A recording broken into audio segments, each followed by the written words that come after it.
호남인 걸 숨겼던 분이잖아요. 여러분, 저도 호남 사람입니다. 서로 사랑해야 합니다. 아껴야 합니다. 같이 뭉쳐야 합니다, 여러분. 전략을 떠나서요. 사람이 기본이 돼야죠. 이 양반이 어디 뭐 언론에 뭐 고향이 호남으로 나오면 전화해가지고 그거 빼주세요라고 했던 사람이에요. 아 진짜요? 예. 저도 호남 사람입니다. 당시 대통령 돌아가셨을 때 조문 한 번 안 왔던 사람이에요. 근데 이제 봉화를 간다고요? 아 어이가 없어도. 아니 참. 근데 이재명 후보들 뭐 아무튼 뭐 이번 대선에 한덕수란 인물이 큰 변수가 될 수 있나요? 한숨을 너무 크게 쉬시네요. 아니 호남을 가고 예. 봉화를 간다고 하셨잖아요. 네. 이게 이제 이미 보이잖아요, 알려진 이 전략이. 것처럼 예, 예, 전략을 예. 떠나서요. 사람이 기본이 돼야죠. 한덕수 후보라고 하겠습니다. 이제 예, 네. 한덕수 네. 후보가 호남인 걸 숨겼던 분이잖아요. 아. 자기 공무원 이력에 호남을 다 뺐던 사람입니다. 그러다가 그래요? 예. 김대중 대통령이 정권 교체 성공하면서 자기의 호적에 나는 호남 출신이야라는 걸 썼던 사람이에요. 예. 그 전까지는 이 양반이 어디 뭐 언론에 뭐 고향이 호남으로 나오면 전화해가지고 그거 빼주세요라고 했던 사람이에요. 아 진짜요? 예. 그리고 또 아까 뭐 봉화 가신다고 했죠. 네. 제가 할 말이 많은데 봉화는 노 대통령 돌아가셨을 때 저 청와대에 같이 모시고 있었지 않습니까? 네. 많은 사람들이 노무현 대통령이 얼마나 한덕수 당시 총리를 신임을 했고 믿음을 줬습니까? 그리고 마지막 총리였어요. 예. 노무현 정부 참여정부의 마지막 총리. 근데 당시 대통령 돌아가셨을 때 조문 한 번 안 왔던 사람이에요. 네. 이 양반이. 근데 이제 봉화를 간다고요?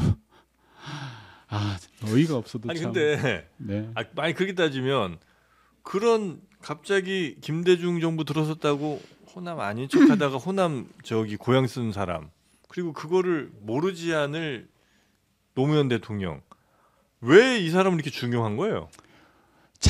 그러니까 이제 뭐라 할까요? 뭐 일각에서는 모피아라는 말도 있죠. 예. 그러니까 이제 기재부 예. 관료, 재경부 관료 출신에서 예. 그런 쪽으로 특화된 사람이죠.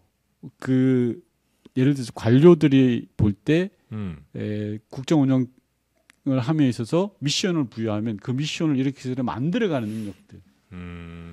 그리고 그 능력과에 있어서는 뭐 이 양반이 나름 그 당시에는 인정을 분명히 받았던 건 있죠. 네네.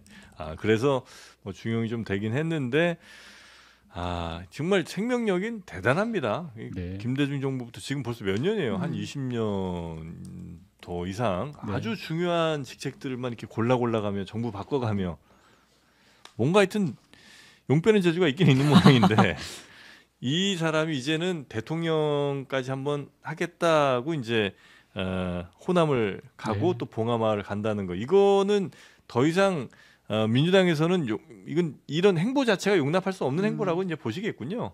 이런 것들 다 알리셔야 될 거 아닙니까, 그죠? 수준이 보이는 거죠. 자기 고향을 감췄던 사람이 이제 자기 한번 살아보려고 호남 가는 거며 대통령 한 번도 찾지 않던 사람이 봉하마을 가서 또 머리를 조아리는 거며 국민들이 뭐라고 하겠습니까? 이게 아무리 선거가 네. 급풍하고 네, 그래도 네. 그렇지. 네. 한덕수 포함 국민의힘 최종 후보는 누가 될 것 같으세요?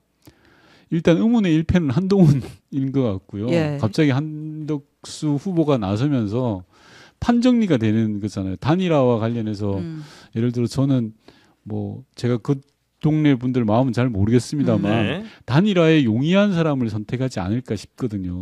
오히려 그쪽 지지층이라고 예. 한다면 김문수 후보가 덕을 좀 볼 것 같다라는 생각이 들고 네. 제 개인적으로는 네. 결국 김문수냐 한동훈이냐라고 하면 저는 네. 오히려 김문수 후보가 될 것 같다는 생각이 듭니다. 그래요? 순전히 뇌피셜입니다. 김문수 후보 가능성이 좀 높다. 예. 그리고 김문수 후보가 혹시 되는 게 이번 대선에 있어서 그래도 대선 같은 대선이 되는 거예요? 아니면 사실 그러려면 한동훈 후보 정도는 올라오는 게 맞습니까? 아니, 대선 같은 대선이라면 그 자들 중에 아무도 없죠. 그 아무도 질문도 없어요? 안 되는 거죠. 누가 나오든 어차피 네. 안 되는데 예. 여튼 그래도 누가 될 것 같은지를 따져보자면 네. 김문수가 될 것 같다. 예, 왜냐하면 정당적 기반이라는 거에 그렇게 쉽지 않거든요. 그리고 한덕수 후보가 지지율이 강한 게 아니잖아요, 지금. 네, 그러니까 네. 윤석열 그 잔당에 올라타 있는 형국이잖아요. 그러니까 뭐 지역적 기반이 있는 것도 네, 아니고. 네, 네. 뭐 잠깐 반짝하는 경우들이 종종 있죠. 네. 이렇게 외부에서 나온 사람들이. 모든 대선 때 그런 후보들이 다 있었습니다. 그쵸. 멀리는 96년도에 뭐 박찬종 후보부터 시작해서 네. 가까이는 2017년에 반기문 후보까지 해서 네. 모든 후보들이 근데 후보만 다 날라갔어요. 유일하게 근데 대통령까지 한 사람이 윤석열 아니에요. 그분은 정당을 올라탔던 거죠. 정확하게. 아, 정당으로 네, 올라탔으니까. 정확하게. 아.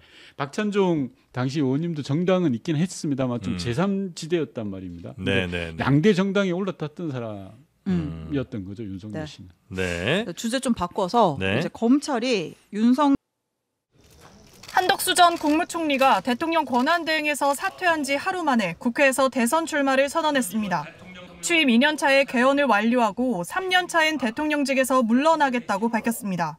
3년 뒤에 국회의원 선거와 그리고 대통령 선거가 같이 이루어지도록 그렇게 해야 되겠습니다. 그걸 이룰 수 있다면 저는 그 안이라도 기꺼이 하야하고 당을 막론하고 대선 후보들과는 거국 통합내각을 꾸리겠다고도 했습니다. 계엄 사태에 대한 책임을 묻는 질문엔 문제가 없다고 주장했습니다. 헌법재판소가 국회가 제기한 탄핵 소추안에 대해서 기각 판결을 함으로써 헌재라는 사법 절차가 저는 완료가 됐다 그렇게 생각하고 있고 윤석열 전 대통령과의 관계에 대해서도 제 철학을 꺾어가며 따라본 적 없다며 선을 그었습니다. 하지만 첫 지역 일정으로 택한 광주 5.18 민주묘지에서부터 자격이 있느냐는 반발에 부딪혔습니다. 5.18 관련 시민단체들이 내란 범죄의 책임자는 돌아가라며 막아선 겁니다. 여러분, 저도 호남 사람입니다. 서로 사랑해야 합니다. 아껴야 합니다. 같이 뭉쳐야 합니다, 여러분. 결국 묘역 밖에서 묵념하고 돌아섰습니다. 일단 무소속으로 나선 한 전 총리는 국민의힘 대선 최종 후보 등과 단일화에 나설 구상입니다. 우리 시장님께서 내세웠던 어떤 약자와의 동행 대폭 좀 포함을 좀 시켜도 되겠습니까? 물론입니다. 서울 동이동 쪽방촌을 찾아 오세훈 서울시장과 만난 것도 중도 보수 표심과 당내 우군을 만들기 위한 행보로 풀이됩니다.